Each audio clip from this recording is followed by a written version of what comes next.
দাদি বললেন এটি এক ভয়ঙ্কর ধরনের প্রেত। উচ্চতা বেশি হবার কারণে সবাই তাকে হাঁচি সাকু সোমা বলে ডাকে। হাঁচি সাকু সোমার অর্থ হলো তো বড় কেন লিপস্টিক হয়ে গেছে।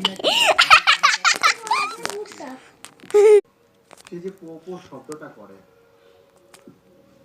বহু বছর আগে এক সন্ন্যাসী ওই গ্রাম থেকে দূরে একটা বাড়িতে সেটাকে আটকে রেখেছিল। বাড়ির চারপাশে চারটি খুঁটি দিয়ে তার ভিডিও দেখতেছি। যাতে সেই প্রেতটি সে বাড়ি থেকে বের হতে না পারে, কিন্তু সেটা কোনোভাবে বেরিয়ে যায়। আজ থেকে প্রায় 15 বছর আগে তাকে দেখা গিয়েছিল। আর যে এই প্রেতটিকে দেখতে পায় সে কয়েকদিনের মধ্যেই মারা যায়। এখানে দেখা যাচ্ছে বুলু। এটা শুনে আমার খুব অদ্ভুত লাগলো। এমনও কি হয়? আল্লাহ, এই ছেলেটা দেখেছিল ভূতটাকে। এখন ভূতটা বলে যে ভূতটাকে দেখে সে কিছুদিনের মধ্যেই মারা যায়, তাহলে ছেলেটা মারা যাবে। অ্যানিমেটেড স্টোরি দেখছি আমরা। ওনার নাম কেশান। Animated story. তিনি আমার হাতে পুরোনো কাগজে পর্চা ধরিয়ে দিয়ে বললেন, এইটা তোমার কাছে রাখো। তারপর দাদু আমাকে দাদির কাছে রেখে কেশানকে নিয়ে উপরে চলে গেলেন।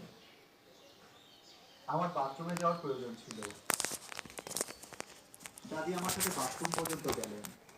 দরজার সামনে দাঁড়িয়ে রইলেন। তিনি আমাকে দরজা বন্ধ করতে দিলেন না। এই সমস্ত বিষয়গুলো যেন আমার ভয় আরো বাড়িয়ে দিতে লাগলো। এরপর দাদাকে আমার শোবার ঘরে নিয়ে যাওয়া হলো।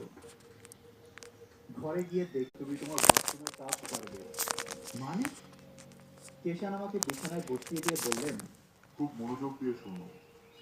কিছুক্ষণের মধ্যেই সূর্য অস্ত যাবে। তোমাকে কাল সকাল পর্যন্ত এই ঘরেই থাকতে হবে। কাল সকাল 7টার আগে যা কিছুই ঘটুক না কেন, তুমি কোনো মতেই এই ঘর থেকে বের হবে না। তোমার দাদা দাদিও তোমার সাথে আগামীকাল তোমার 7টার আগ পর্যন্ত তুমি তো একটা করে মনে রাখবা, যত যাই হোক না কেন কোনো এল লাইয়া নামের একটা মেয়ে হিসেব দিবে, আর আমি হবো যে টাইয়া নামের। এরপর দাদু বললেন, ওয়াও, তুমি কেশানের দেওয়া ওই পর্চাটাতে যা কিছু লেখা আছে তাই অনুসরণ করো। কোনোভাবেই এটা হাসছিল না। আমি নো মে নো মা। আমার খুব ভয় করছিল, আবার মনটাও খারাপ হয়ে গেল। কি হঠাৎ হঠাৎ পরিষ্কার আমাকে ওয়াজহাটটা পরিষ্কার, আমারটা পরিষ্কার, যেটা আমার নাই। এরপর কিছুক্ষণের মধ্যেই সেটা থেমে গেল।